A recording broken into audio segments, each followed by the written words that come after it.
Je vais sûrement faire défaut de protocole, vous m'en excuserez. La liste de préséance ne sera peut-être pas respectée comme il se doit. Mais Monsieur le ministre Khalidou Diallo, Monsieur le secrétaire général adjoint du gouvernement, Monsieur le ministre d'État, Toufal, Monsieur le président de l'association des écrivains, Lune Badara Bey, Monsieur Khalidou Kassé, je l'ai aperçu quelque part ici, grand artiste, Monsieur le représentant de la direction du livre et de la lecture, représentant en même temps le ministère de la Culture. Je devais jouer ce rôle aussi, de représenter le ministre de la Culture, qui est absent de Dakar, j'expliquerai tout à l'heure. Mon cher Pape Marceau, le coupable principal, comme je l'appelle, c'est par sa faute que nous sommes ici aujourd'hui. Par sa faute. Monsieur le directeur de la francophonie est également dans la salle, et bien de Madame Sow. Hein? Ah, c'est là où il a cherché à se cacher derrière. C'est là.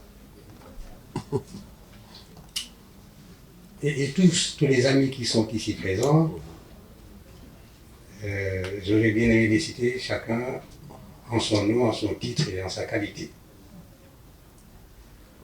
Mesdames, Messieurs, je suis très heureux de prendre la parole ce matin pour parler de Pape Momar Sow et pour parler de son livre. Et tous les amis qui sont ici peuvent en témoigner, est simplement un homme de qualité. J'ai des amis, ceux qui l'ont accompagné depuis très très longtemps, ceux avec qui il a travaillé, ses proches, ses alliés, les hommes et les femmes de culture, les hommes et les femmes de l'éducation, les hommes et les femmes des organisations internationales, les sportifs, parce qu'il est aussi sportif, footballeur, mais tous peuvent témoigner des qualités de Pape Momar Sow. La diversité du public venu ici prendre part à cet événement traduit l'étendue de ses activités, de ses connaissances, de ses acquaintances, l'étendue de la parenté qu'il a construite tout au long de cette vie que nous souhaitons qu'elle se prolonge le plus longtemps possible. Pape Momar il est principalement un éducateur. Et principalement un éducateur formé à la bonne école, celle de William Ponty, c'est des écoles normales. Mais c'est également de la pratique. L'école est son champ principal d'activité, sa préoccupation première, la formation également, mais également la gestion de l'école, tout ce qui est lié. Mais nous savons que le métier d'enseignant mène à tout. Il mène à tout. C'est pourquoi après, Pape a fait tout. Tout dans les organisations internationales, dans des structures multilatérales qui partagent beaucoup de pays, sollicité pour son expertise et sa compétence par des grandes sommités du monde pour gérer des affaires de la plus haute importance. Il est un homme agréable, avec qui on est toujours bien. Il est quelqu'un qui sait partager son savoir et sa bonne humeur. Il est un homme convivial. Je l'entends, c'est pas parce qu'il est un peu couleur, un poulard et à côté d'un autre poulard que j'emploie ce mot convivial. Mais il l'est. Parce qu'autour de cette convivialité, il y a l'art de vivre avec les gens. Pape le fait très bien. Fidèle en amitié, il n'oublie personne. Il est surtout efficace. On le comprendra davantage en lisant son livre. Mais c'est cet homme qui a consacré toute sa vie à l'école, à son quartier, à sa famille, à la nation, à l'Afrique et au monde, à travers toutes ses activités, et qui nous réunit ici aujourd'hui. Je ne vais pas entrer dans les détails de sa carrière, tout le monde ici connaît Pape Momar Sow. Je n'ai pas été surpris que Pape Momar ait commis cet ouvrage. J'emploie le mot commettre à dessein. Vous comprenez pourquoi? Puisqu'il a commis cet ouvrage, lui-même me disait hier, parce qu'il ne voulait pas prendre la parole. Je lui dis non, Pape, il faut que tu prennes la parole, parce que c'est par ta faute que nous sommes là. Puisque c'est par ta faute que nous sommes là, il faut que tu prennes la parole. Il me dit alors donc, il va y avoir des gens vont prendre la parole pour me charger. Ils vont témoigner à charge et à décharge. C'est la formule qu'il a employée. À charge et à décharge. Bon, à charge, oui. À décharge, sans doute. Mais dans tous les cas, c'est un accusé qui est, dont le verdict nous connaissons. Le verdict, c'est un non-lieu. Un non-lieu. Eh bien, je ne suis pas surpris qu'il ait commis cet ouvrage. Parce que ceux qui ont des choses à dire et qui ont l'organe, j'emploie le mot que Diderot avait employé. Pour écrire, disait-il, il faut avoir quelque chose à dire, il faut aussi avoir un organe. L'organe ici, c'est la langue, c'est la manière d'écrire, c'est la capacité, les compétences d'écriture. Or, Pape, il a quelque chose à dire. Et dans ce livre, il dit beaucoup de choses. Il a aussi un organe, c'est-à-dire une capacité de production, d'écriture. Quand je dis capacité d'écriture, ce n'est pas simplement d'aligner les mots à la suite les uns des autres. C'est aussi donner à ces mots une forme, laquelle signifie, et qui nous sorte du texte ordinaire pour devenir un texte littéraire. C'est ce que Pape Momar a fait ici. Je voudrais le remercier d'abord très sincèrement de m'avoir associé à cette activité avec le ministre d'État, notre frère et ami Abdou Fall, et tous ceux qui sont dans le comité, sont très nombreux, Matar Silla, pour avoir ensemble travaillé à ce que se tienne cet événement-ci. Et je suis content parce que j'ai trouvé intéressant que nos chemins, qui se sont rencontrés depuis très longtemps, trouvent ici aujourd'hui, en ce livre, un lieu de consolidation par l'esprit.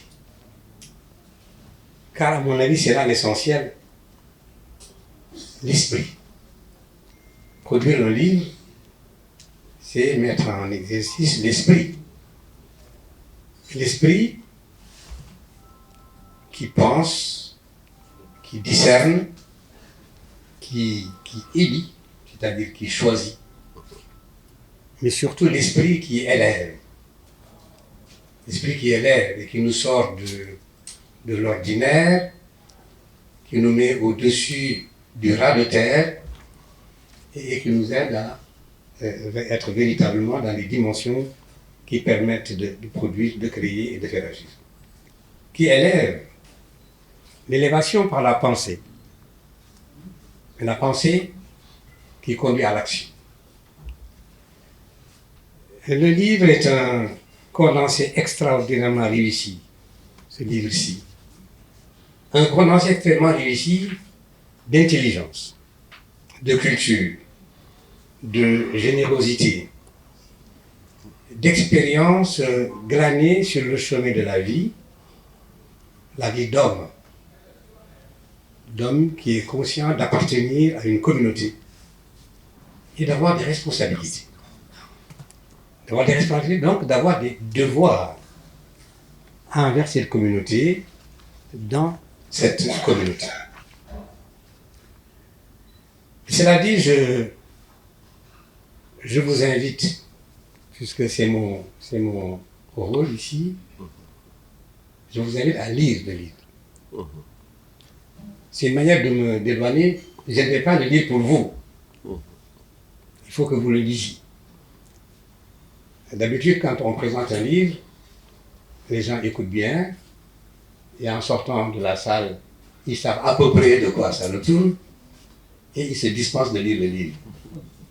Après, ils diront, oui, j'étais à la cérémonie, oui, le livre parle de ceci. Ils n'ont pas lu. Or, il faut le lire. Un livre, on le lit. Donc, je vous invite à le lire. Pourquoi je vous y invite? Parce que moi-même, je l'ai lu tout de suite, dès qu'il me l'a remis. Ensuite, et surtout parce que je l'ai aimé.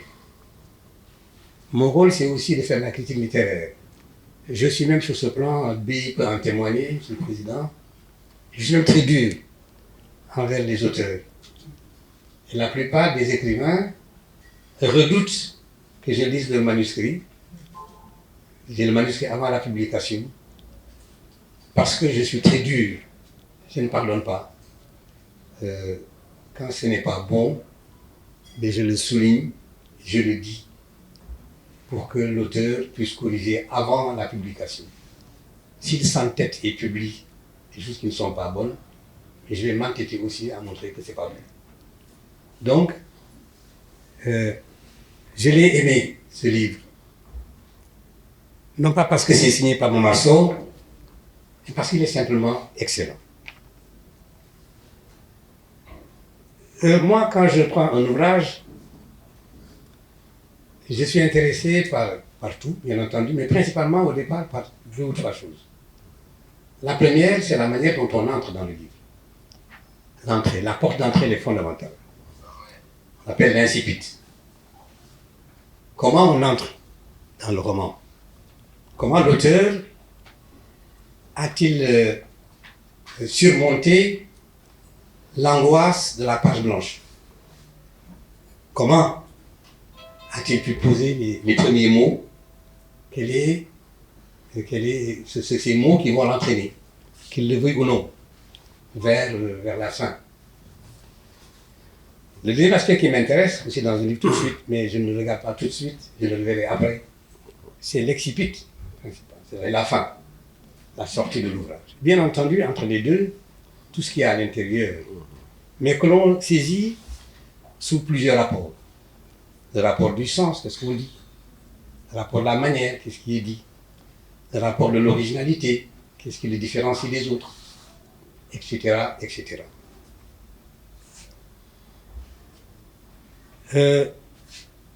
Ici,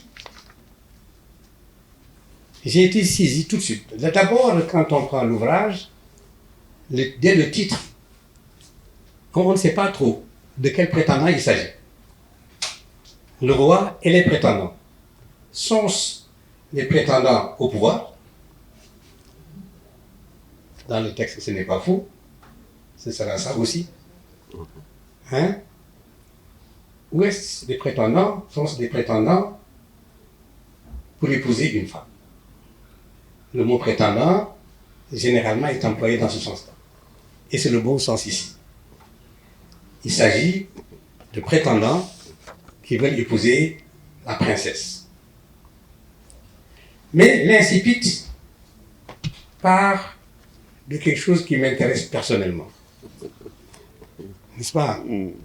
Parce que le début du roman se passe devant un musée. C'est le prétexte premier. Je suis le président du conseil d'administration du musée des civilisations noires. Et donc, j'ai dit, mais ce clin d'œil-là, c'est pas un hasard. Pape, quand il écrivait le livre, j'étais peut-être pas encore là-bas, il avait commencé à écrire depuis longtemps. Mais enfin, il pose un problème de fond en mettant ces personnages là, au point de départ, devant un musée d'art africain, où une vieille personne et un jeune se retrouvent. Le musée, c'est un espace de transmission. La vieille personne et le jeune sont des protagonistes d'une transmission. Le symbole est très fort. Le symbole de la transmission pour l'Afrique de ce qui fera l'Afrique de demain, de ce qui en fera un continent qui compte dans le concert des nations. C'est de là que part le...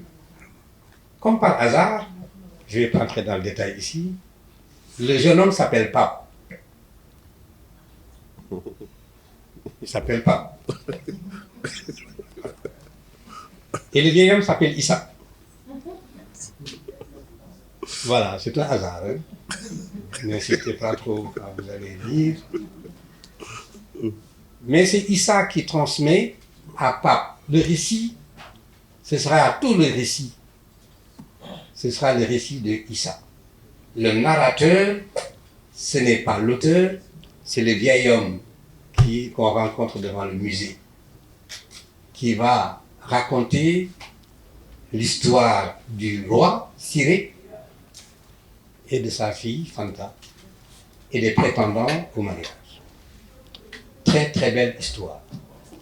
Très belle histoire parce que c'est là l'art de l'auteur. Il ne s'agit pas de présenter des prétendants dans un récit organisé qui interfère les uns avec les autres. Ils sont 16 prétendants de toutes les couches de la société que le roi a convoqués parce qu'il veut donner à sa fille le meilleur mari de la communauté. Il les convoque dans une assemblée générale. Ce n'est pas l'Assemblée nationale, c'est l'Assemblée du peuple. Tout le monde est là.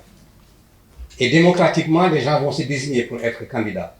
Mais ils vont expliquer au roi ce qu'ils sont et ce qu'ils comptent faire s'ils épousent la princesse. Cette princesse, comme toutes les princesses, et on se pose la question d'ailleurs pourquoi, comme toutes les princesses, elle est très belle. On n'a jamais vu une princesse qui n'est pas belle. Belle princesse. Et qui a des qualités extraordinaires. En lisant le roman, on verra aussi les qualités de la princesse. Elle va, au fil du roman, quand on lui donnera la parole, parce qu'elle l'apprendra 2 fois, elle va dire, elle va montrer qu'elle n'est pas seulement belle, mais qu'elle a aussi des qualités d'intelligence, des qualités humaines fondamentales, comme les qualités de son père, qui est un roi, mais très démocrate, très ouvert. Et on va les écouter, ces 16 prétendants, l'un après l'autre. Et ils vont dire qui ils sont, et ce qu'ils envisagent de faire, et pourquoi ils osent venir prétendre à épouser la princesse. Parce qu'il faut oser, quand même, venir prendre la princesse. Mais, j'ai dit du roi qui était un démocrate. Il aurait pu faire jouer le rôle, faire jouer la règle de l'appartenance sociale, de l'aristocratie, de la dignité, de la noblesse. Il dit, je décide de donner ma fille à quelqu'un qui appartient à la famille, comme ça se fait habituellement. Mais ici, le processus du mariage est aussi un processus d'ennoblissement possible, d'un élément de base de la société. Ouverture totale. Et chacun va donc se présenter pour cela. Les 16 prétendants appartiennent à toutes les catégories de la société. C'est d'abord, paradoxalement, je ne vous raconte pas l'histoire, hein. C'est d'abord une femme qui prend la parole pour proposer son mari. Ah oui. Propose que son mari épouse la fille du roi. Ça, je ne vais pas raconter ça, vous verrez quand vous lirez. Les femmes, allez-y, achetez le livre, lisez.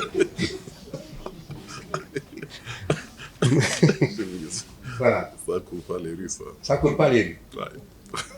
Ensuite, c'est un jeune homme qui vient proposer un homme, un religieux, un saint, qui est tout le temps en train de prier sur son chapelet et tout. C'est les deux cas exceptionnels, ce sont les premiers de personnes qu'on propose. Tout le reste, ce sont les prétendants eux-mêmes qui viennent se proposer. Et ces prétendants sont un guerrier qui a gagné des batailles partout, un instituteur, c'est pas étonnant, c'est les parties, je trouve, les plus belles de ce livre, et celle de... Oui, on y apprend beaucoup. Ensuite, un homme riche, oui, les Richards pensent que les bonnes femmes, c'est pour eux. Crésus, du village, la communauté, Bara. Et puis, quelqu'un qui appartient à la noblesse, Tanor. Quelqu'un qui a fait le tour du monde, qui a voyagé, donc qui connaît énormément de choses. C'est Tiernon.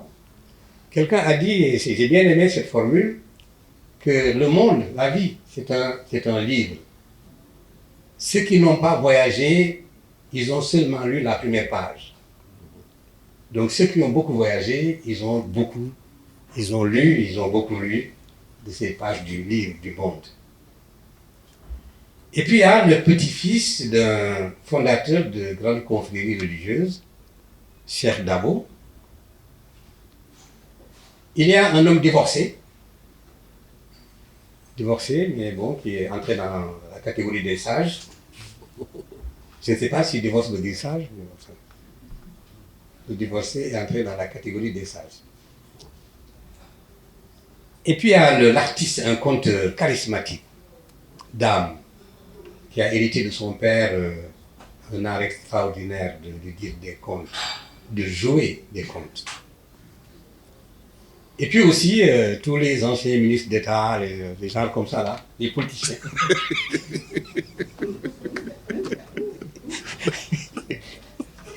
Il y en a un. Hein? Ah, il y en a dans la salle.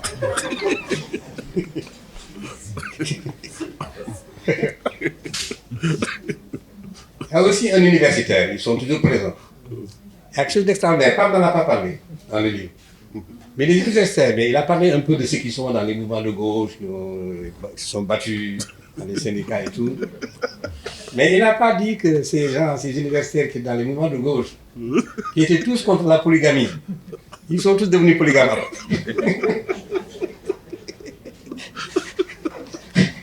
Oui, il y en a peut-être dans la salle. Hein? Voilà. Et puis il y a le grand défenseur des cultures africaines, qui s'appelle aussi Mor Anta. En le lisant, on pense un peu à Cheikh Anta. Et Mor Anta, c'est des pages très belles. C'est aussi un des chapitres les plus volumineux de l'ouvrage qui développe des questions extrêmement importantes, notamment sur le rapport que nous avons entre différentes choses. Le travail, avec l'argent, avec plein de choses. Et puis nous avons un étranger qui est arrivé et qui est resté au Sénégal, pays de la Teranga, et qui gagne sa vie avec tout le monde. Il s'appelle Nougou. Et on lui a donné un nom sénégalais, comme les Sénégalais savent le faire d'ailleurs. Chaque fois que quelqu'un vient de lire avec un nom, Pape l'explique dans leur nom. Son nom ici, c'est Ndiaga Diao. Il explique qu'au Sénégal, les gens ont tendance à, très belle, mais depuis longtemps, à accueillir les étrangers et à leur changer leur nom pour en faire des noms sénégalais. Koulibaly qui deviennent des Fall, des Diarra qui deviennent des Ndiaye, etc., etc. On en a beaucoup comme ça. Et ça crée des confusions quelquefois. La ministre en sait quelque chose. Nous avons des amis, on est ensemble, on a grandi ensemble, dans la même famille, même père et même mère, les uns dans le plus d'identité c'est Fall, les autres c'est Koulibaly. Alors vous voyez, ça crée des confusions terribles de temps en temps. Mais parce que celui qui allait faire la déclaration, mais c'est pas la même personne. Ouais. Et quand il est devant l'état civil, il dit je m'appelle Momar Koulibaly. Et puis l'autre est né 3 années après ou 6 ans après, quelqu'un d'autre vient, il met le nom Fall. Et on met Fall. Dans les trucs d'état civil, on a aussi ces problèmes-là. Et puis bien sûr, il y a Saïd, l'artiste. Saïd, Papa Saïd, il ne pouvait pas ne pas y avoir un artiste. Ouais. C'est pas possible. Surtout que les artistes sont de grands coureurs de jupons. Oui, et dans le moment, on le montre bien. Il court partout, il a des enfants partout, n'est-ce pas? Et oui, mais il prétend aussi épouser la fille du roi.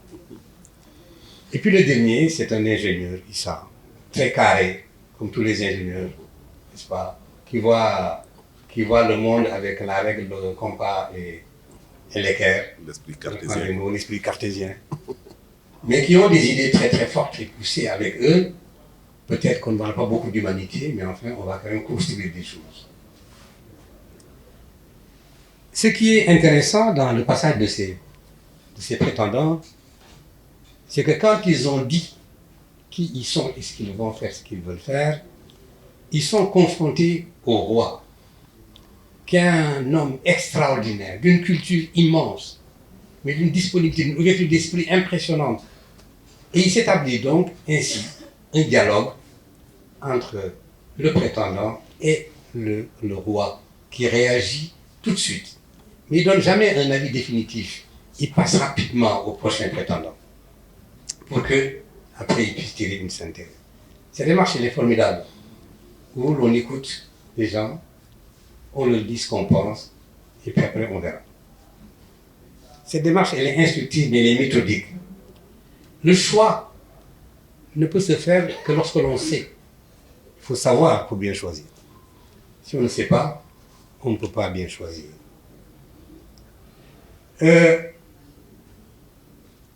Quand tout le monde a parlé, quand tout le monde s'est présenté, que le roi à chaque fois a apporté des répliques, et les bonnes, montrant un champ de connaissances très vaste, qui va, mais vraiment, je dis tous les domaines techniques, l'organisation et la méthode, pour prendre le mot de Senghor, et les critères qui permettent de... Enfin, tout cela est pris en compte. Eh bien, quand les gens ont fini ce premier débat, pour montrer que le choix n'est pas un choix de hasard, le peuple qui est là vote. Il vote. Il vote non pas pour que le vote l'emporte, mais pour que le roi sache de quel côté est le peuple. Qu'est-ce qu'il pense de ces gens-là? Et le résultat du vote est désarmant. On en perd le nord.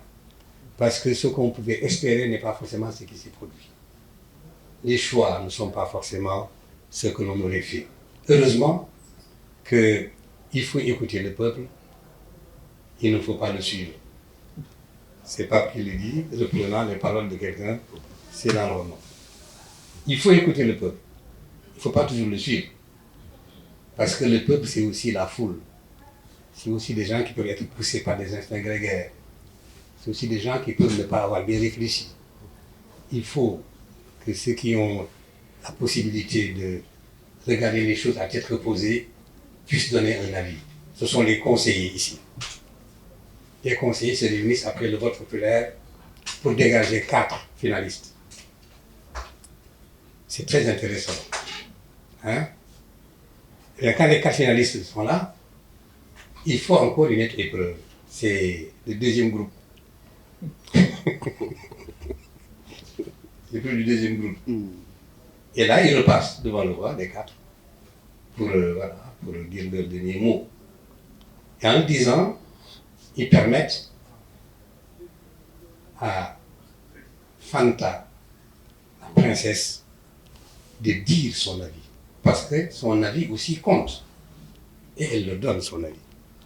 Mais avec une clairvoyance désarmante aussi, tout à fait. Elle le dit. Et puis le roi tire une première conclusion. Et puis après, c'est Fanta elle-même qui décide. Enfin, qui décide, qui dit son choix. Que son père peut valider ou ne pas valider. Mais il dit son choix et l'explique très clairement. Je ne vous dirai pas le choix de Fanta. Vous le découvrirez en lisant le livre. Et puis quand elle a dit son choix, qu'elle a expliqué, eh bien, le roi décide. Il donne le verdict et lève la séance. C'est ça l'histoire, en gros, que raconte Issa à Pape. Et nous en tirons quoi? Outre le type d'organisation de cette société, grâce à un roi clairvoyant, lucide, qui aime son peuple, il a un souci d'efficacité, qui se soucie d'avenir et qui pense que l'avenir se construit avec les gens qui sont là, qui se soucie de nouveautés, parce qu'il sait que le monde évolue, qui se soucie de porter son pays, mais par là son pays, son continent, vers les cimes, les sommets. Nous apprenons ce que doit être un guide, un chef. Nous voyons également les champs de compétences, les immenses champs de compétences. Ce que ces champs de compétences, souvent enfouis, inconnus, peuvent apporter. Des plus visibles aux moins visibles.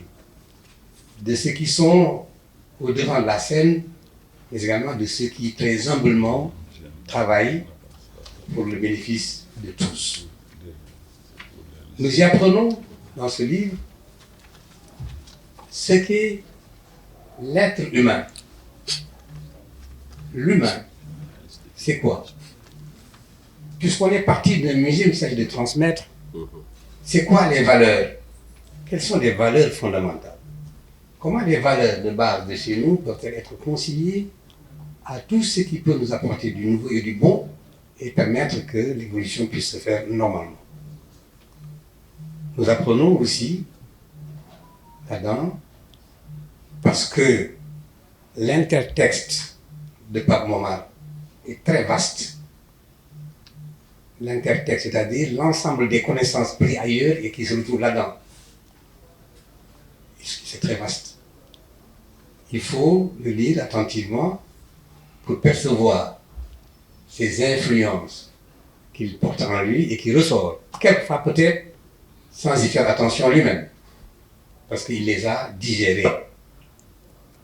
Nous apprenons aussi un art singulier d'écrire. D'écrire un livre, d'écrire ici un roman. Mais ce livre est étonnant par sa forme. Il est un roman. C'est ce qui est écrit, oui, c'est effectivement un roman, donc une fiction romanesque.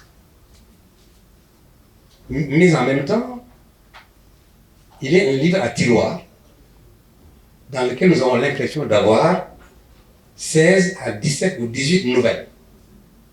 C'est l'impression qu'on a. Parce que chaque prétendant qui passe peut être lu séparément. Séparément, on peut dire que je vais lire Moranta. Et on comprend Moranta, on n'a pas besoin des autres. Il n'y a qu'une seule fois dans le roman où un des protagonistes fait allusion à un autre protagoniste. Il nous renvoie. Une seule fois. Alors, tout le reste, c'est des textes isolés, mais qui sont cousus par le narrateur, qui est Issa, et qui sont liés parce que le problème de fond intéresse les 16 personnes. C'est ça le lien. Et donc, nous avons ici une construction très originale en termes de création romanesque. J'ai discuté avec Magui Touré tout à l'heure, qui écrit des nouvelles, qui en fait de très belles. Et je disais, cet ouvrage-là, on peut l'utiliser dans les ateliers d'écriture de nouvelles, pour que les gens voient un peu comment un texte peut être en lui, se suffire à lui, même si par ailleurs on peut le mettre dans un texte beaucoup plus vaste. Mais une nouvelle se suffit à elle-même. Ici, les 16 protagonistes, les textes qui les concernent, se suffisent à eux-mêmes. On a besoin de les mettre ensemble, parce que l'objet, c'est d'avoir les prétendants et d'avoir le verdict à la fin de ce processus.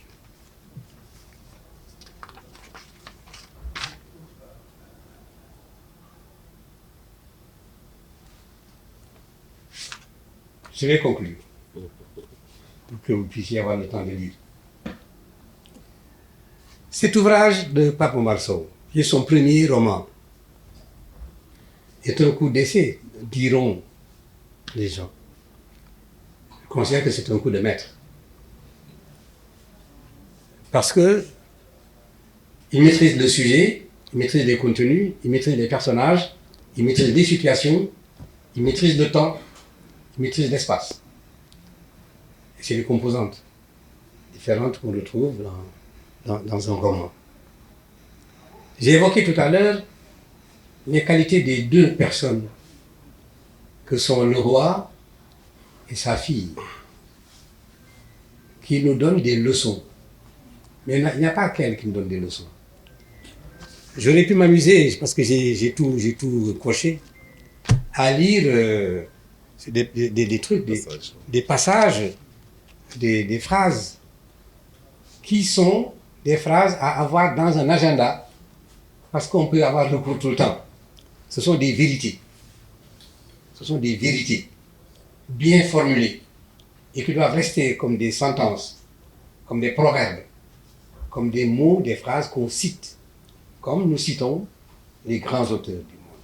Il y en a une 50aine ici dans ce livre. À chaque page, quasiment, on a cela. Cet ouvrage, je veux que vous le lisiez et que vous le fassiez lire. Parce que c'est un précis extraordinaire de développement personnel. Ceux qui le lisent, ils vont forcément après se remettre en question. Et se dire, mais moi, comment est-ce que je dois me comporter pour être l'homme qu'il faut, la femme qu'il faut, dans notre société d'aujourd'hui et pour servir. Il est un livre que je proposerai, que je conseillerais au ministère de l'Éducation nationale pour qu'il puisse être disponible dans les écoles, dans les bibliothèques. Au ministère de la Culture, le DLL est là, représenté,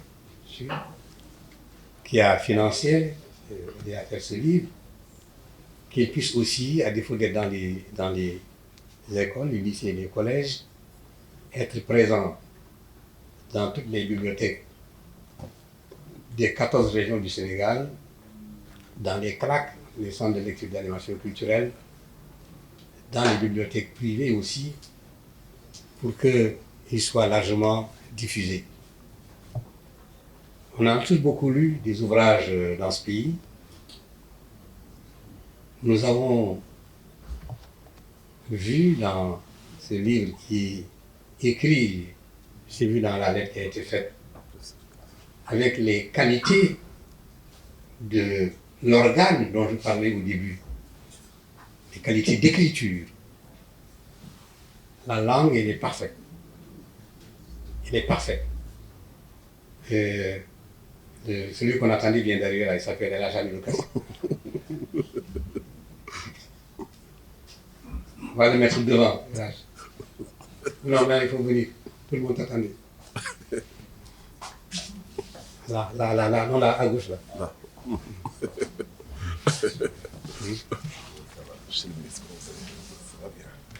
Il ressemble à un des prétendants, là. Parmi les 16. Parmi les 16, là. Il y en a un qui lui ressemble beaucoup. Voilà. Je crois que j'en ai assez dit. Je vous remercie. Je vous invite à lire ce livre. Merci. L'intrusion des politiques dans le monde universitaire ne date pas d'aujourd'hui, mais ça se faisait autrement avec les idées et non avec la violence que nous connaissons aujourd'hui. Donc, depuis lors, effectivement, il est là, donc comme militant, bien sûr, du développement du Sénégal. Et je tiens vraiment à lui rendre hommage. Monsieur le ministre Khalidou Diallo, qui est mon professeur, mais peut-être il ne sait pas quelque chose qui nous lie encore, beaucoup plus. Je suis entré dans l'administration grâce à lui, et il ne le sait pas. Voilà.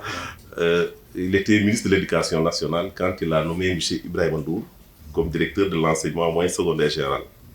Je revenais du Canada et j'étais mis à la disposition de l'inspection d'académie de Dakar, à l'époque dirigée par l'inspecteur Cheikh Ndiaye.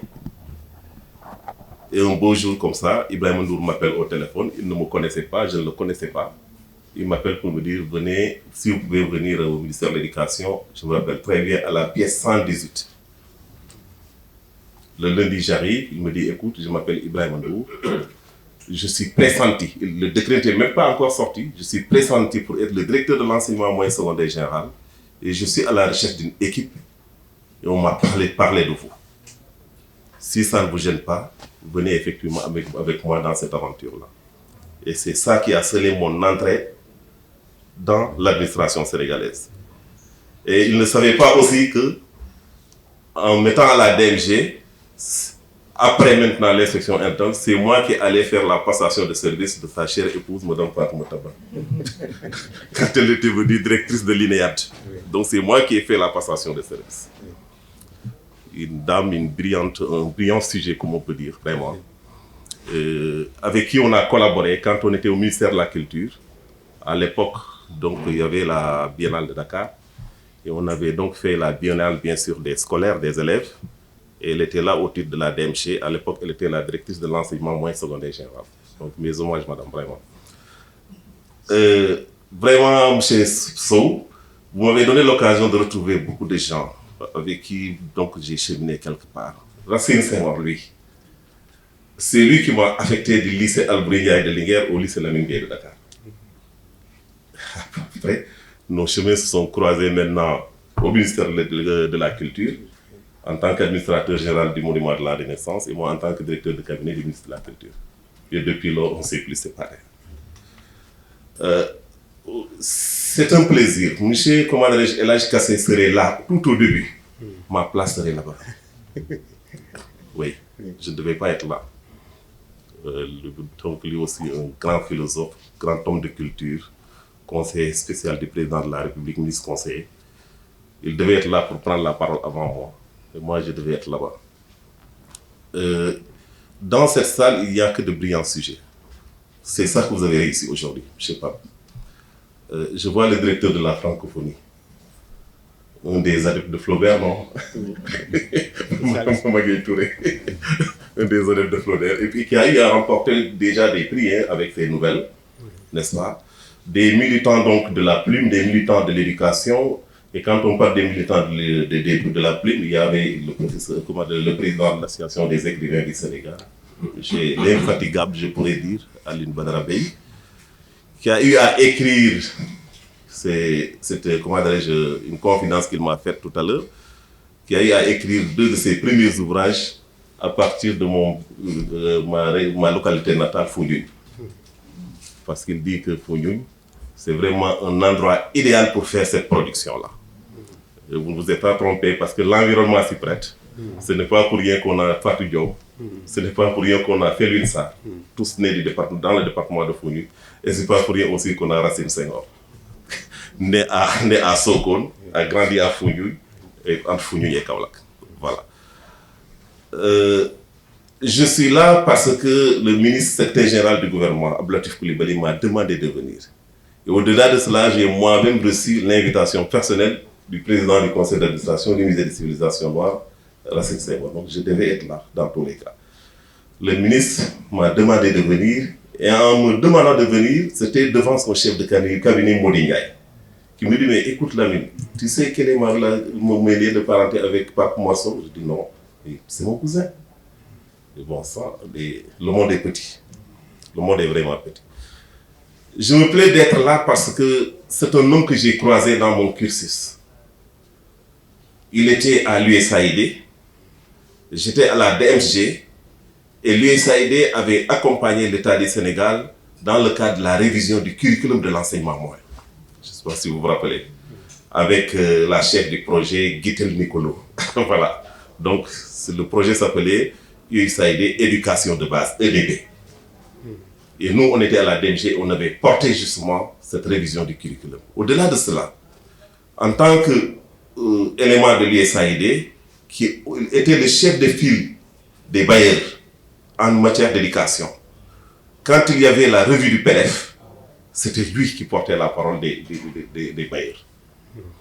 Et Daouda Tchaou et moi, qui étaient inspecteurs des affaires administratives et financières du ministère de l'Éducation, de vos élèves, je pense bien, se plaisait à dire, mais écoutez, on a la chance au niveau du ministère de l'Éducation, il y a Khalidou qui est là déjà, grand syndicaliste, professeur d'université, qui connaît le monde de l'éducation, mais il n'y a pas de Momar Sow au niveau des bailleurs mais qui maîtrise parfaitement le système éducatif en tant qu'ancien directeur de la planification et de la réforme du système de l'éducation.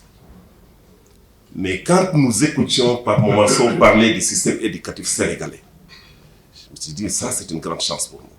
Grand expert international qui avait une vision très claire du système éducatif et qui a accompagné ce système pour son amélioration.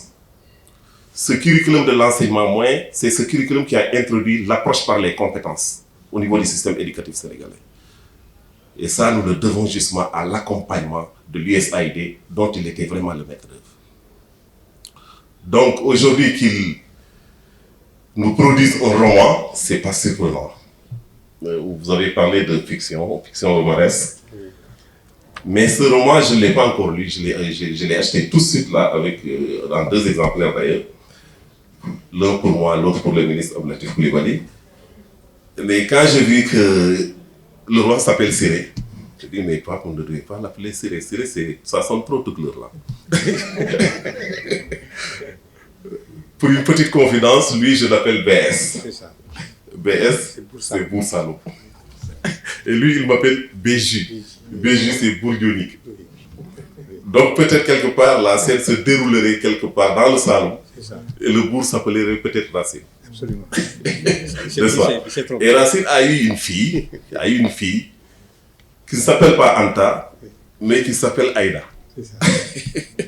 Et Aïda qui avait beaucoup de prétendants, oui, avec différentes catégories socio-professionnelles, qui se sont tous neutralisés dans cette histoire-là. Ils se sont tous neutralisés. Et voilà qu'un franco-marocain est venu prendre Aïda et l'amener en France. Ça aussi, c'est une belle histoire qu'on devrait rencontrer dans ces... Comme quelque part, ce qu'il est en train de... C'est dire que vraiment, c'est un roman qui peut nous mener très loin. Et j'ai hâte de le lire et de voir surtout les intertextualités, comme vous l'appelez. Mais au nom du ministre, je voudrais vous remercier, vous féliciter pour cette production et on pense que ce ne sera pas la dernière. Tout à l'heure, je disais à Madame Diallo que j'espère que votre roman est dans le pipeline. Elle me dit que ça va sortir tout de suite. N'est-ce pas? N'est-ce pas? Donc, il n'y a que des écrivains ici, vraiment, aux belles plumes.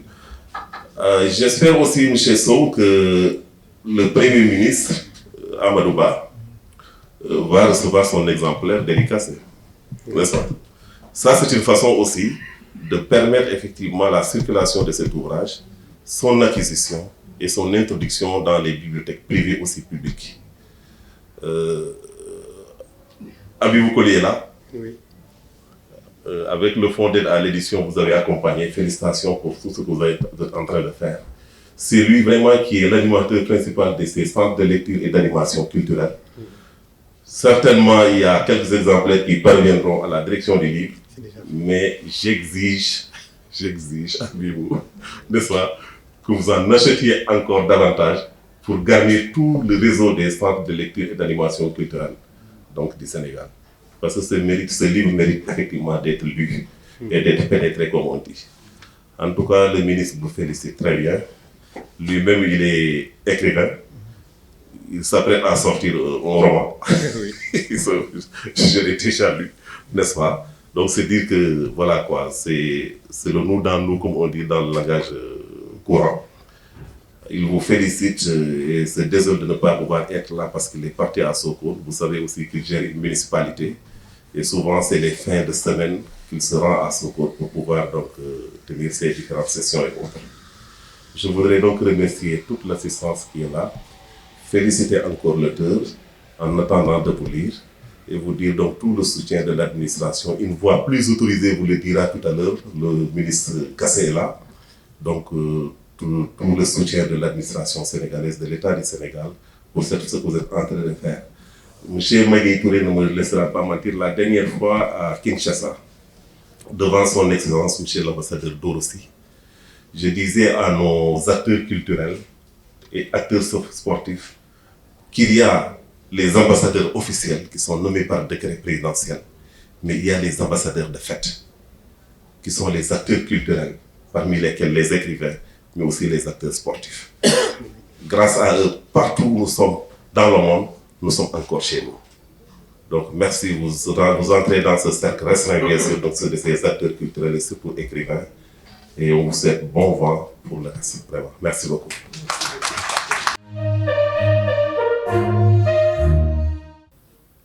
J'ai l'habitude de dire que un livre, c'est un événement. C'est un événement parce que il apporte quelque chose de nouveau dans un environnement intellectuel, culturel, social. Parce que il est révélateur de quelque chose en un seul mot. Quelque chose qui relève des bruits de fond de la société. Quelque chose qui relève de l'intimité d'une société. Quelque chose qui n'est pas mystérieux, mais qui est tout de même sombre et obscur, et qu'un auteur, un romancier, prend sur lui la responsabilité de révéler et de mettre au jour, sous le soleil. C'est ça un livre.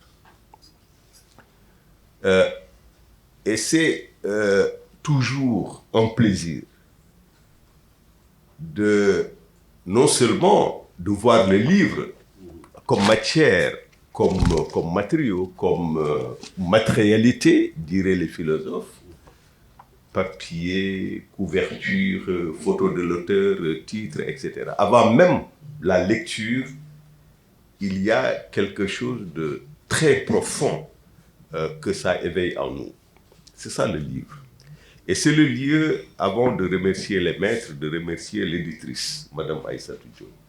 Parce que je sais ce que c'est l'édition. Je sais ce que c'est l'édition en général et ce que c'est l'édition au Sénégal. Ce n'est pas du tout facile.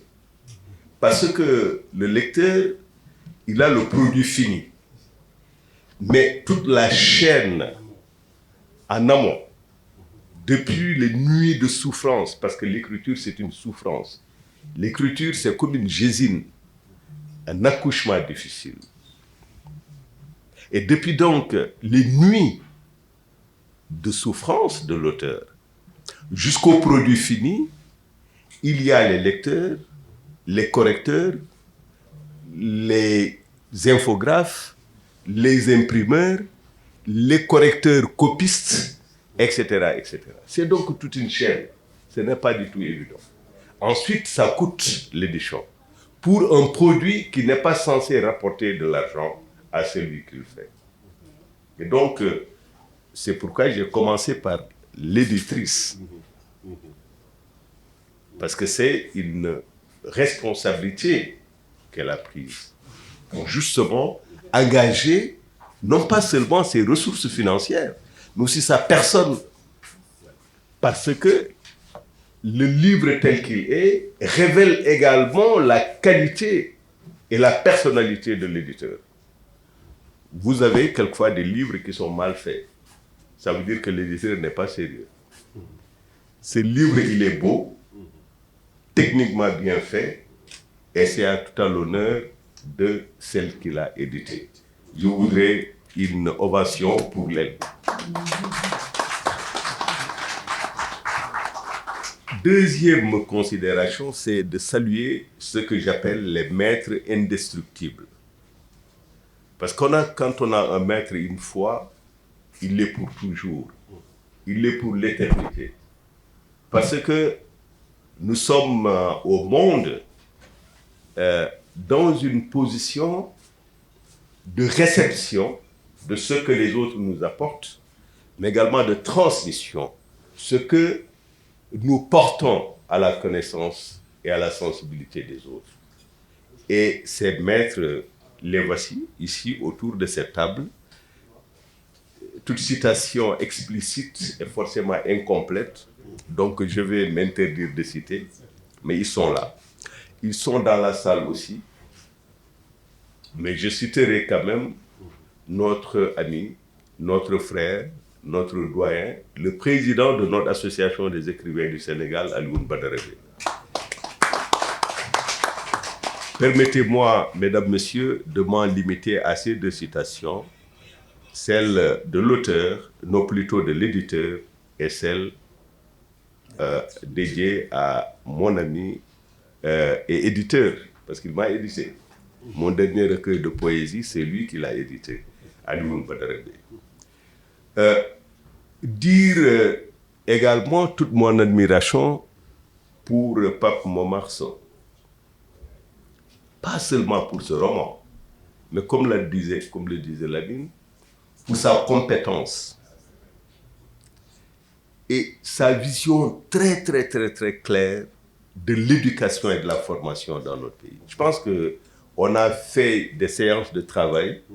Il y avait l'éminent professeur, historien, syndicaliste, mais intellectuel de talent, qui est Khalidou Diallo, ancien ministre de l'Éducation, qui en sait quelque chose. Lui-même, Abdou Fall, est le cadet apprenant que j'étais. Et quand on écoute Pape Momar, il y a quelque chose qui reste forcément. Et c'est ça la transmission. Parce que Niki Mungawar, pendant une journée, si on arrive à retenir un petit noyau de connaissances, on peut dire que tu as réussi ta transmission ou ton exercice de transmission. Et c'était le cas. J'ai lu avec beaucoup de plaisir ce livre-là, que malheureusement, mon ami Abdou Fall m'a pris très subtilement. Mais j'accepte parce qu'il fait partie des maîtres.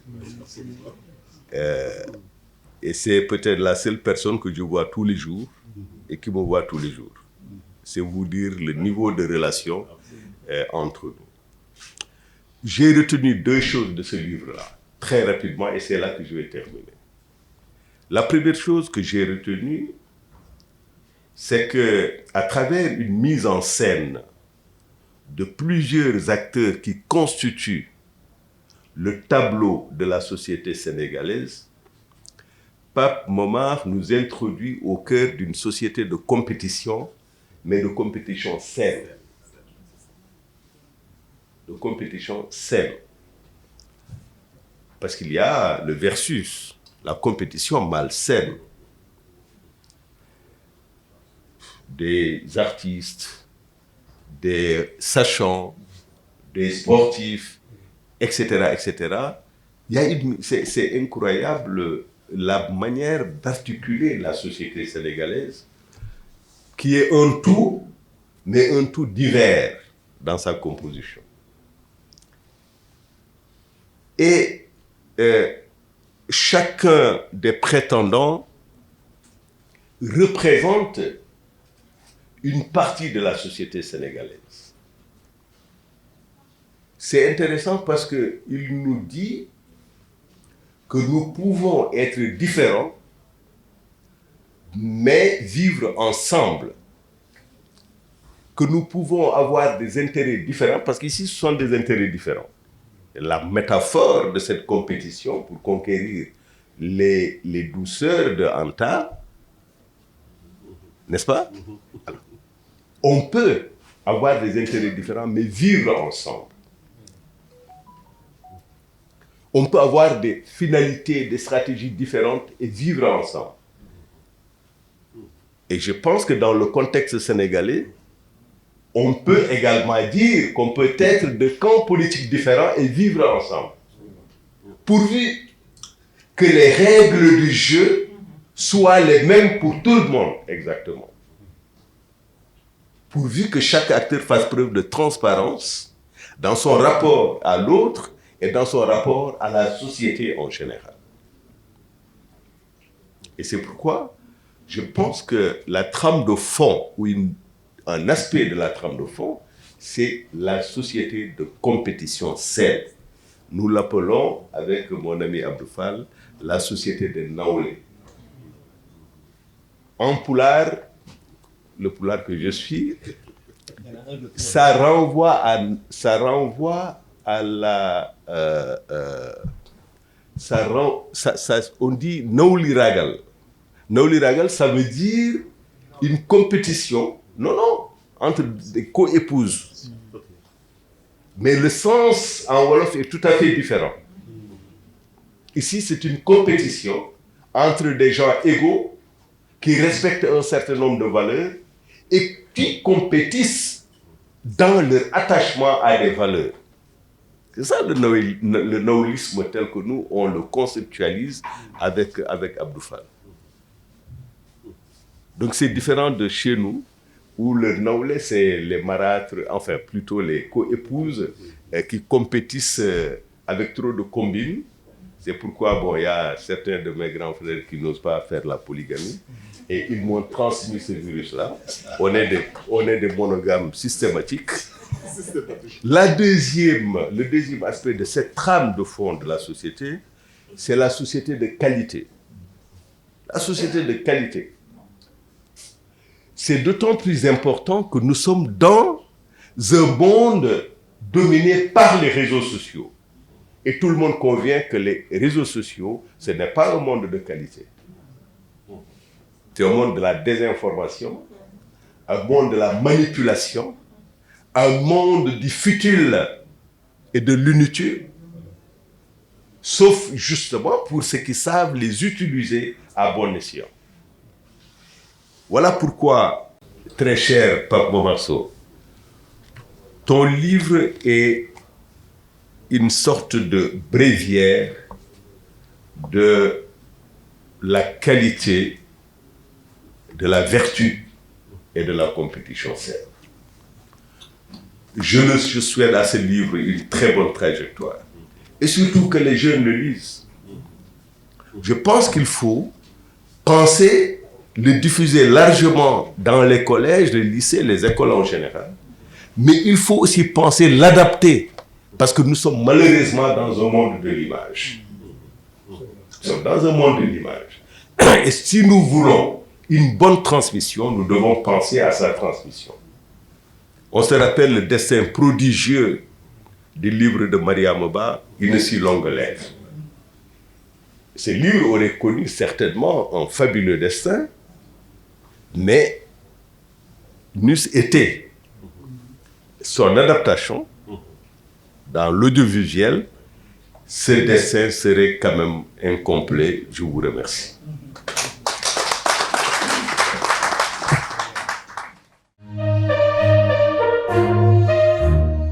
Merci beaucoup, Monsieur le Président. Je voudrais d'abord saluer toutes les personnes qui ont sacrifié leur week-end pour être là. Priez pour que Dieu vous gratifie 100 fois. En fait, ce geste très généreux que vous avez fait, il y en a qui ont voyagé loin pour être là, il y en a qui ont laissé tomber des activités qui étaient prioritaires, mais qui ont voulu être là, présents. Je voudrais donc vous remercier, vous tous. Et dans ces remerciements, bien sûr, avoir une part spéciale pour ceux qui sont plus chargés que nous, parce qu'ils ont la charge du leadership, ils ont la charge d'être à des points d'intersection de plusieurs sollicitations, plusieurs défis, et qui malgré tout ont pu être là avec nous pour partager ce moment, cet événement. Donc je vous remercie infiniment, vous tous, en vos titres et qualités. Bien sûr, un hommage particulier à notre doyen, président des écrivains, parce que de par notre culture, nous avons un traitement spécial pour nos doyens. Doyens, que Dieu vous donne encore une bonne santé, une longue vie. Merci d'avoir été là. Je sais que ce n'est pas facile, mais vous avez tenu à être là. Je voudrais commencer par raconter une petite histoire. Quand j'étais à l'école de formation des instituteurs, ça s'appelait en ce temps-là le CFP de Dakar, une fois on avait organisé une sortie à ce qu'on appelait alors le musée dynamique. Alors ce musée dynamique où il y avait une exposition des œuvres de Picasso. Alors, notre très cher directeur et le personnel enseignant avaient trouvé que c'était une opportunité extraordinaire, certainement pour relever notre prise de conscience culturelle, d'aller voir ce que cette sommité de l'art nous présentait. Quand nous y sommes allés, je vais dire que j'ai été déçu parce que, étant un peu acclimaté à des œuvres telles que les œuvres de Ibratal, de Ndiaye, c'était beaucoup de couleurs, ça me ressemblait réellement et je me retrouvais là-dedans, c'était vraiment... Et là, Picasso, c'était très abstrait, très laconique, donc je ne me retrouvais pas tellement dans ça. Mais il fallait suivre la mouvance et je regardais mon directeur, le doyen Silla, effectivement, qui est le papa de Matar Silla, qui est là avec nous, mon cher ami Matar. Donc je le voyais regarder et remuer la tête. Je me dis peut-être qu'il comprend mieux que moi. Je suis venu lui demander exactement. Je lui dis, doyen, oui, est-ce que vous pouvez m'expliquer? Parce que là, je ne vois pas, c'est Guernica qui souffle ça. Qu'est-ce que... Alors il me dit, Pape, l'art ne s'explique pas. C'est une relation entre toi et l'œuvre qui est en face de toi. C'est ce que tu sens, ce que ça te fait penser. Oui, et si ça te permet de rêver, c'est en fait toi et l'œuvre. Donc, on ne l'explique pas. Bon, j'étais encore sur ma faim parce que je dis, je ne suis pas branché. Parce que là, il n'y avait pas encore donc, ce rapport. Mais ce que j'ai retenu, c'était effectivement que en présence de l'œuvre, nous établissons une relation. C'est-à-dire, qu'est-ce que ça nous a inspiré, qu'est-ce que ça nous a donné comme idée, qu'est-ce que ça nous a donné comme sentiment, comme attitude, comme rêve ou imagination. Je crois que nous vivons ça de manière personnelle et très intime. Donc, je ne prendrai pas le risque de vous dire ce qu'il y a dans le livre. C'est une relation entre vous, lecteur, contemplateur, et bien sûr l'œuvre d'art qui sera en face de vous. Mon ami et frère Racine a fait son saut dans la piscine, donc a dû voir les choses en hauteur, en profondeur, dans les racines. C'est racine, donc ça vous comprend que vous êtes au moins dans ça. Donc, et il a essayé d'expliquer les choses. Je serais beaucoup plus abstrait en disant qu'en écoutant quelques feedbacks avec les gens, il y a eu donc un premier groupe. C'était bien sûr mes enfants et tout. Je disais oui, je crois que ce roman est autour de l'amour, autour de la famille et autour de la société. Donc c'était un niveau de lecture. Donc vous avez vu ça. J'ai eu d'autres gens qui ont lu et qui m'ont dit oui, c'est pour moi une œuvre de culture. Et c'était très important pour eux, cette dimension culture. Deuxièmement, ils disaient que oui, c'est aussi une œuvre qui parle beaucoup de valeurs. Ils voyaient donc les valeurs qui sont essentielles à l'humanité. Et troisièmement, bien sûr, ils voyaient le développement. Je crois que, oui, je crois que ça a été abordé sur plusieurs angles. Je crois que c'était des valeurs, des attitudes, des trucs pour le développement. Un autre groupe de lecteurs disait, moi j'y voyais beaucoup plus le pouvoir, donc le leadership.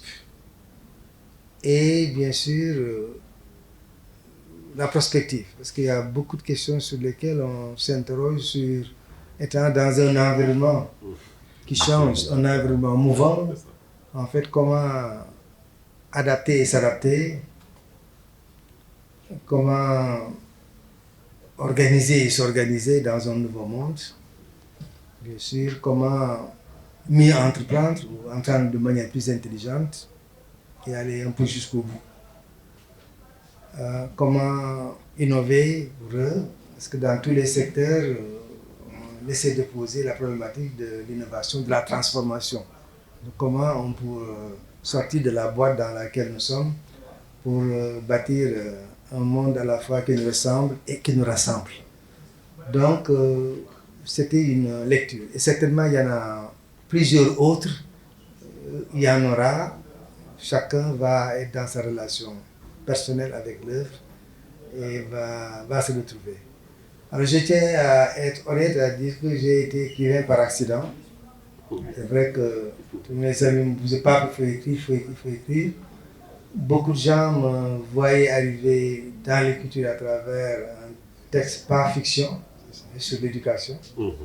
Et je me disais, oui, pas moi je crois que tu as écrit sur l'éducation. D'autres me disaient sur le leadership.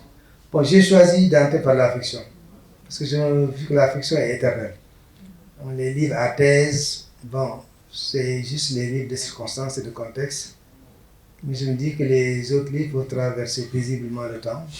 Et j'ai voulu vraiment être dans cette dynamique de faire quelque chose qui puisse non seulement reprendre, in fine, les problématiques des œuvres non-fiction, mais le dire aussi à l'africaine, à travers le conte, la narration. Donc nous parvenons à dire aussi des choses essentielles. Et je voulais être dans ce qui nous appartient, notre genre littéraire vraiment très authentique, le conte. Je voulais vraiment être là-dedans foncièrement et marquer un peu mon authenticité par rapport un peu à l'art. Donc je vais m'arrêter là parce que le temps est en train d'aller et je parlais un peu de notre relation avec le temps dans l'œuvre, qui me semble être une relation vraiment assez importante pour le développement et pour aussi notre transformation. Merci encore à tous ceux qui ont été là. Que Dieu vous protège, que Dieu vous bénisse pour avoir été là. Et j'espère que vous n'allez pas regretter d'avoir été avec nous à ce moment précis. Merci beaucoup.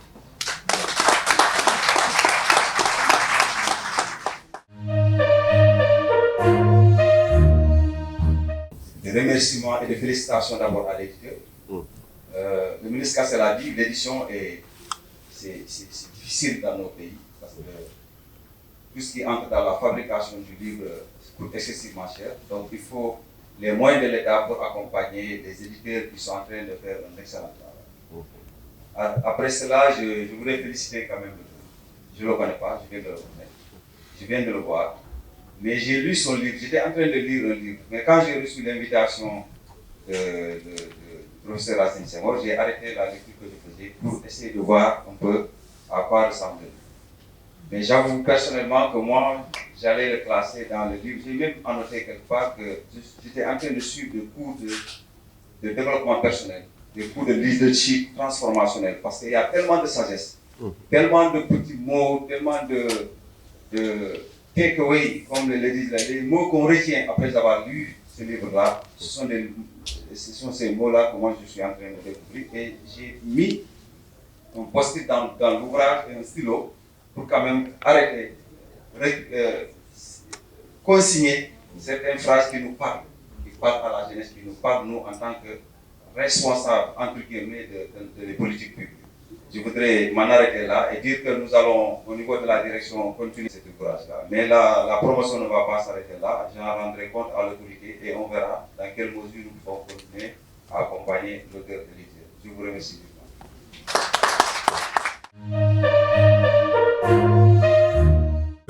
Monsieur Makhtar Sylla.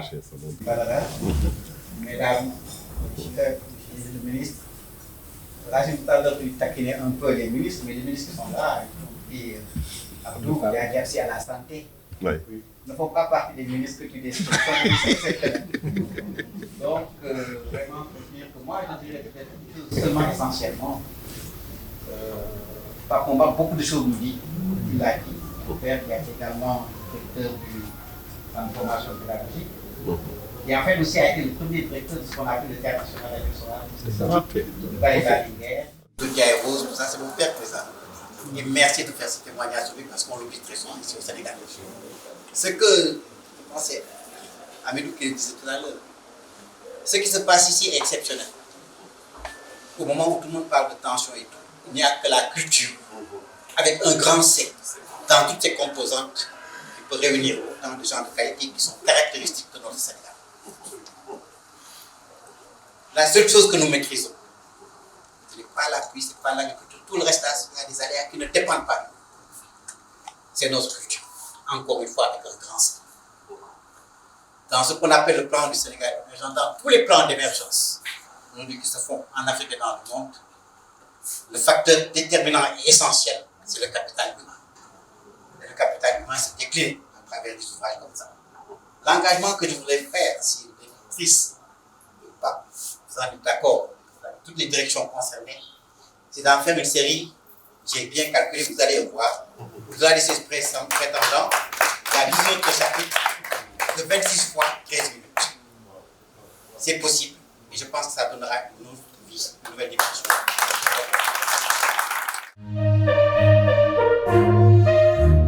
En lisant ce roman, je voudrais dire qu'il y a comme un dédoublement de personnalité pour ceux qui connaissent l'auteur, entre la personnalité de l'auteur lui-même et le fond véhiculé par cet ouvrage.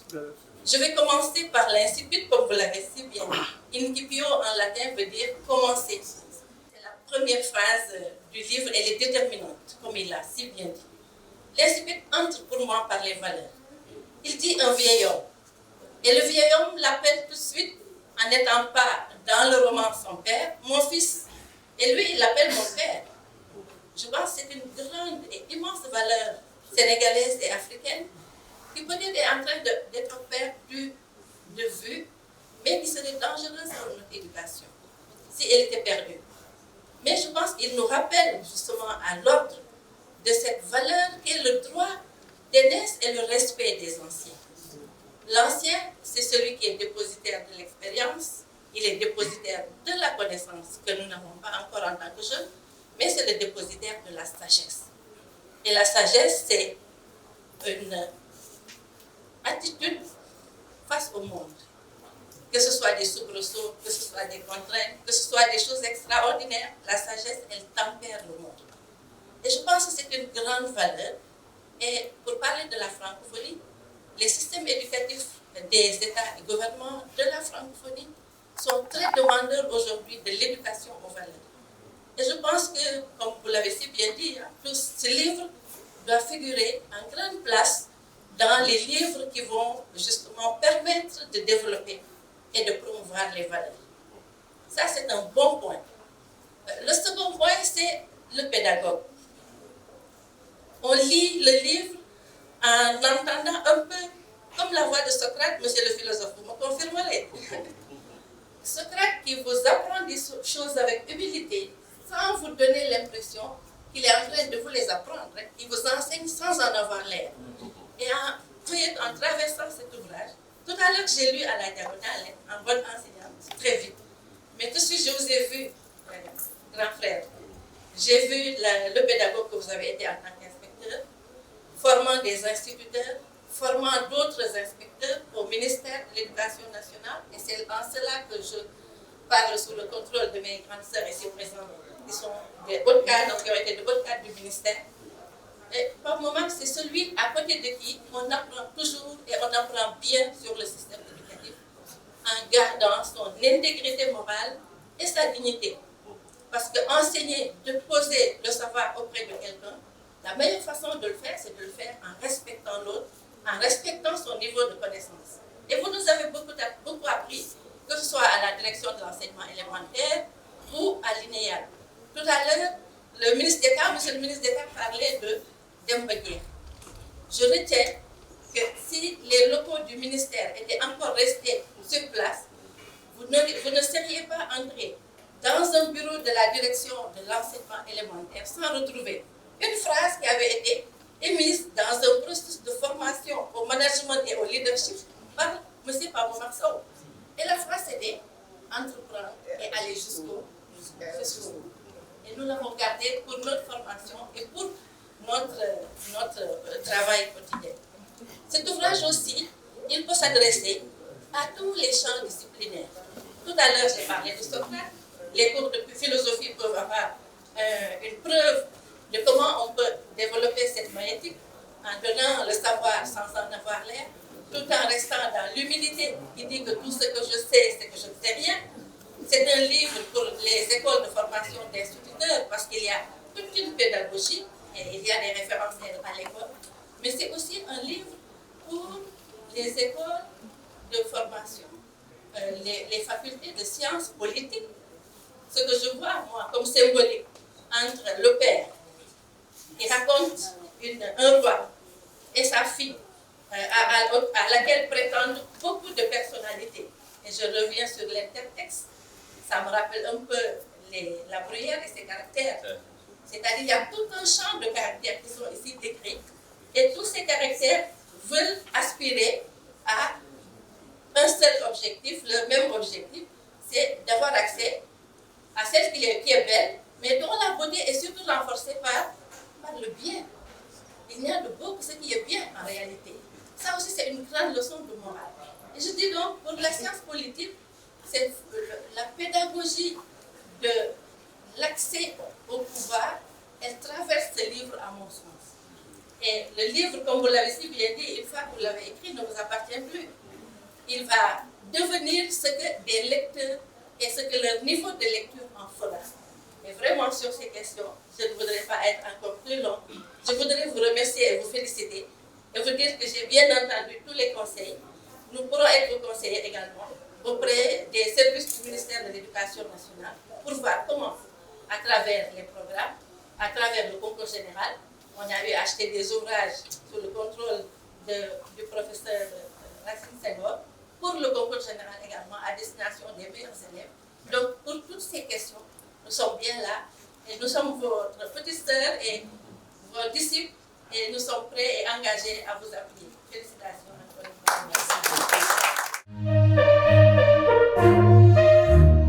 Merci de nous avoir écouté réellement ce qui est dans le livre. Moi, à mon avis, parce que je vais lire le livre dès aujourd'hui. Machallah. Pour vous dire, vraiment, Pape Momar, je n'ai pas l'habitude de l'appeler Pape Momar. Je ne l'appelle pas, sauf tout court. J'ai la chance d'être né dans une même maison avec Pape. Pape, c'est mon cousin, c'est mon frère, c'est mon ami. Pape, jërëjëf daal di mën a wax. Et puis, comme je disais tout à l'heure, c'est dans ma commune. Je suis honorable maire de cette commune. Je suis la deuxième adjointe du maire à l'Union.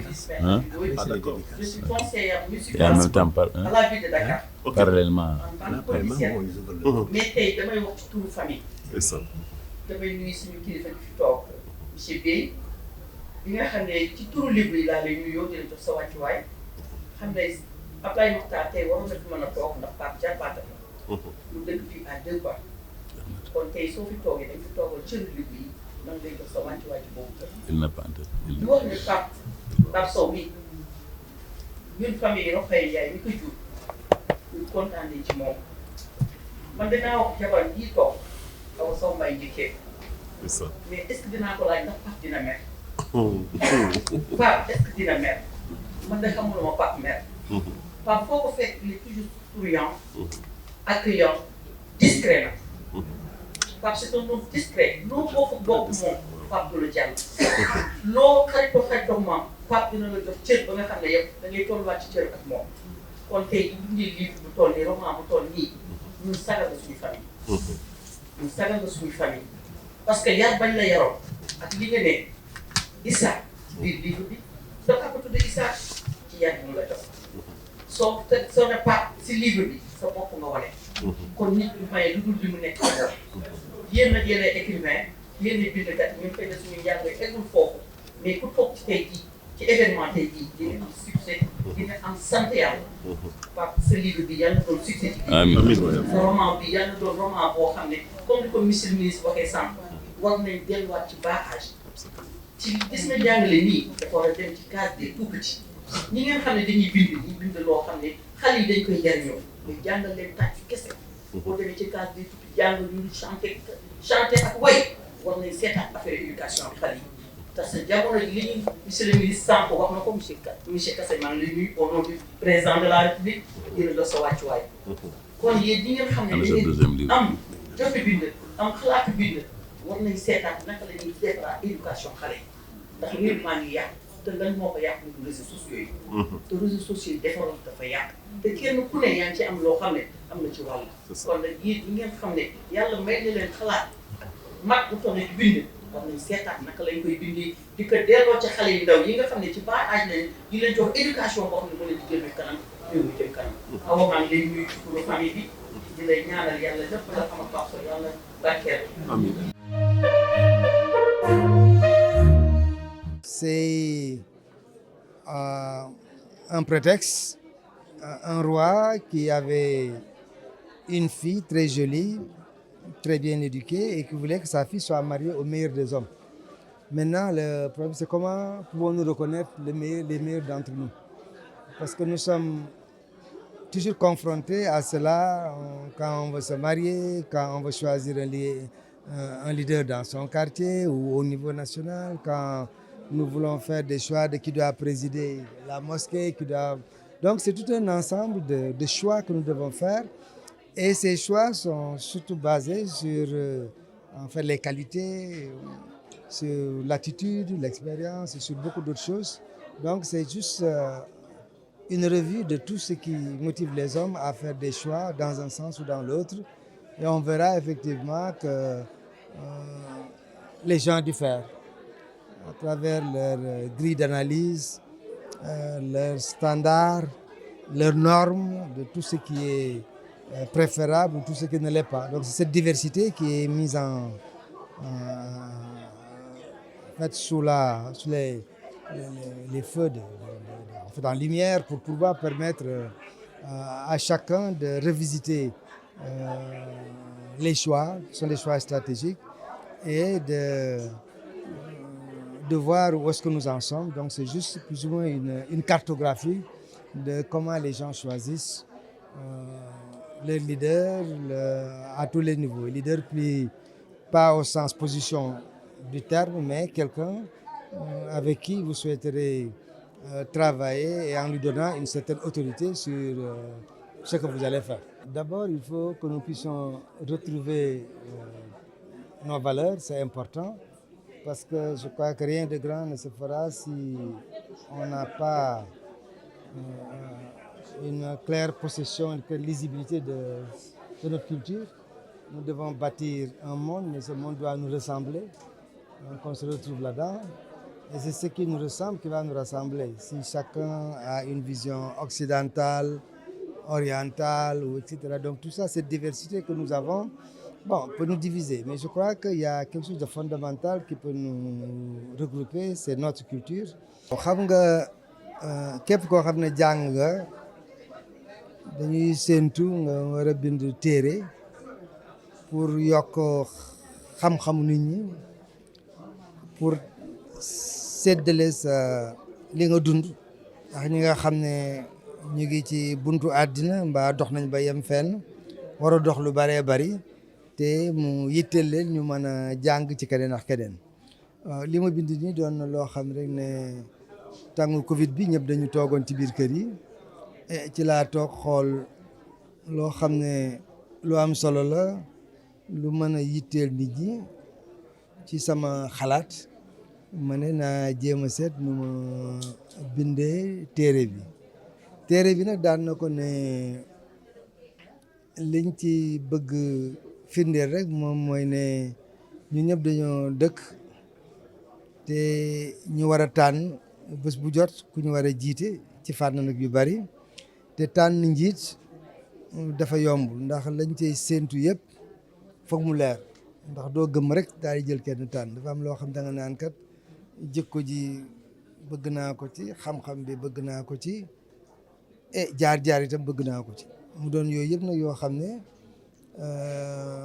noo koy natte noo koy gisee ku ci ne am na loo xam ne moom moo la doy moom moo lay daaneel loolu nag moom mooy li téere bi doon firndeel nit ñi bu ñu waree tànn fii moom buur la boo xam ne amoon na doom ju rafet ne nag day seet ki gën ci ñun kooku la koy may ku ci ne defe nga ne yaa gën ñi ci des ku ne ñëw na naan ah man day